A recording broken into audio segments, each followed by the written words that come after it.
Mandela showed us the power of action, of taking risks on behalf of our ideals. Well, I had said that you're one of the most humble person I'd ever met. A giant for justice and a down-to-earth human inspiration. He laid a firm foundation for the South Africa of our dreams, one that is united, non-racial, non-sexist, democratic, and prosperous.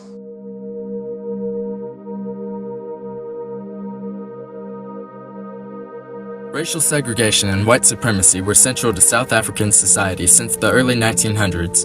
By 1950, the government began enacting brutally repressive laws through a system known as Apartheid in an attempt to maintain white supremacy forever. Apartheid included maintaining separate public facilities for whites and non-whites, denying non-white participation in government, and limiting non-white labor unions. Marriages between whites and other races were outlawed. Relations between black and white were forbidden, and all South Africans were to be classified solely by race. The cruelty of apartheid plagued every aspect of South African society. Living under such oppression, to encounter apartheid was an initiative very few South Africans were willing to take.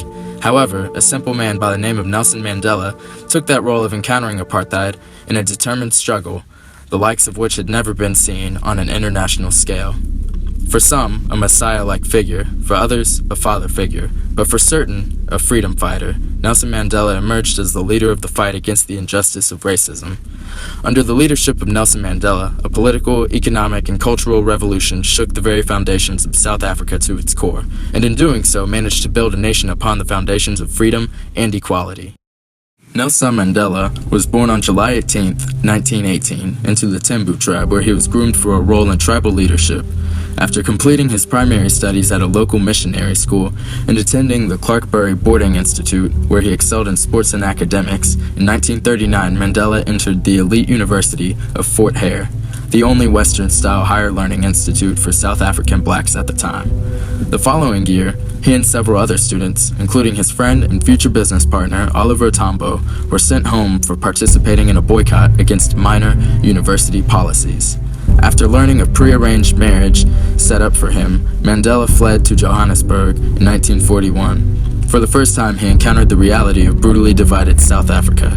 By entering such a large city as a black youth, he received a first-hand experience of the harsh conditions of the black urban life. Blacks were treated as second-class citizens, were seen as dangerous, and were treated as unwelcome members of South African society, a hurtful reality for Mandela to observe. While studying law at the University of Witwatersrand, Mandela became actively involved in the anti-apartheid movement, joining the African National Congress in 1942. Within the ANC, in 1944, a small group of young radical Africans banded together under the leadership of Mandela, calling themselves the African National Congress Youth League. Their goal was to transform the ANC into a mass grassroots movement, deriving strength from millions of rural peasants and working people who had no voice under the current regime. Specifically, the group believed that the ANC's old tactics of polite petitioning were ineffective.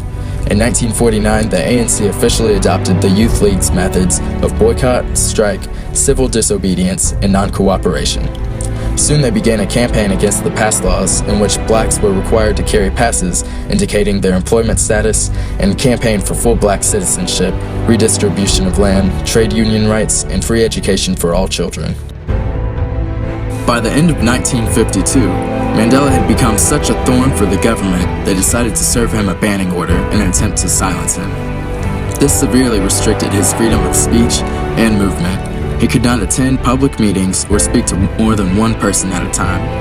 In 1956, Mandela and 150 others were arrested and charged with treason in an attempt to harass anti-apartheid activists. They were eventually acquitted, but the ANC began to fall in popularity following the formation of the Pan-African Congress. The National Party eventually banned both of these organizations.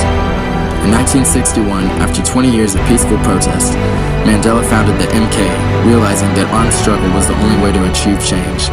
The MK was an armed offshoot of the ANC dedicated to sabotage and guerrilla war tactics to end apartheid. In January 1962, Mandela traveled abroad illegally, defying his banning order, to attend a conference of African nationalists, visit the exiled Oliver Tambo, and undergo guerrilla training in Algeria. On August 5th, shortly after his return, he was arrested and subsequently sentenced to 5 years in prison for leaving the country and inciting a workers' strike. The following July, police raided an ANC hideout in Rivonia, a suburb on the outskirts of Johannesburg, and arrested a group of MK leaders who had gathered to debate the merits of a guerrilla insurgency. Mandela was brought to trial again, in which he delivered a stirring opening statement and sealed his iconic status around the world.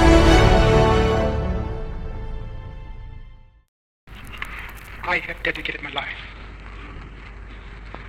to this struggle of the African people. I have fought against white domination, and I have fought against black domination. I have cherished the idea of a democratic and free society in which all persons will live together in harmony and with equal opportunities.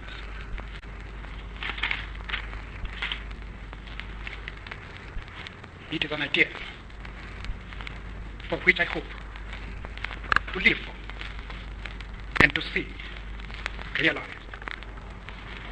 But my Lord, if it needs be, it is an idea for which I am prepared to die.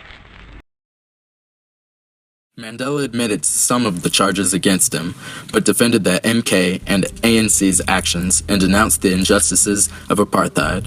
However, Mandela was sentenced to life in prison. The winter of 1964 saw a young Mandela dragged to Robben Island prison, where he would spend 18 years of his 27 years in prison. Prison conditions were harsh and oppressive. He only saw one visitor every year for 30 minutes and could write and receive one letter every 6 months. Mandela and the prisoners were verbally and physically harassed by white prison wardens, and the Rivonia trial prisoners spent their days breaking rocks into gravel and repairing roads. However, Mandela's life was not wasted in prison, and he quickly became a symbol of freedom around the world. Just as Mandela repaired roads while in prison, he would soon repair South Africa as a man of forgiveness, because his lengthy time in prison helped Mandela understand, as a leader, even when he had been denied citizenship and freedom in his own country, he could not let hate have the last word. On February 11th, 1990, after growing international sanctions, violence, and the potential of mass violence, President F.W. de Klerk ordered Mandela's release and lifted the ban on the ANC. After his release, Mandela led the ANC in negotiations with de Klerk to end apartheid and bring out a peaceful transition to a non-racial democracy. President de Klerk, working closely with Nelson Mandela, called for a non-discriminatory South Africa and terminated the existence of apartheid forever. After the nation's first multiracial elections in history on May 10, 1994, Mandela was sworn in as the first black president of South Africa. As president, he introduced numerous social and economic programs designed to improve the living standards of South Africa's black population. In 1996, Mandela supervised the making of a new South African constitution, which established a strong central government based on majority rule and prohibited discrimination against minorities, including whites. In 1999, after his first term, he retired from politics, treated for prostate cancer in 2001, and weakened by other health issues. Nelson Mandela died on December 5, 2013, from a recurring lung infection. Mandela's encounter with apartheid, a struggle that lasted a lifetime, showed the world that by being determined and steadfast in one's effort, anything is possible. Beginning with his first encounter with racism and segregation in Johannesburg, Mandela never faltered at the sight of oppression in the years to come. Many times throughout his life, Mandela was frightened. However, he never showed his fear. He encountered and triumphed over his fear by realizing he had to become a leader that provided the courage that South Africans were in need of. He came across many difficulties, encountering overwhelming odds, encountering racism, encountering prison, encountering violence, encountering hatred, encountering doubters, encountering suffering, but he never backed down. Mandela embodied the spirit of lifetime struggle against injustice by being a leader whose ideals could never be extinguished, no matter how determined his oppressors were. Mandela's encounter with and conquering of apartheid transformed the nation of South Africa and left an impression on the world that will never be forgotten.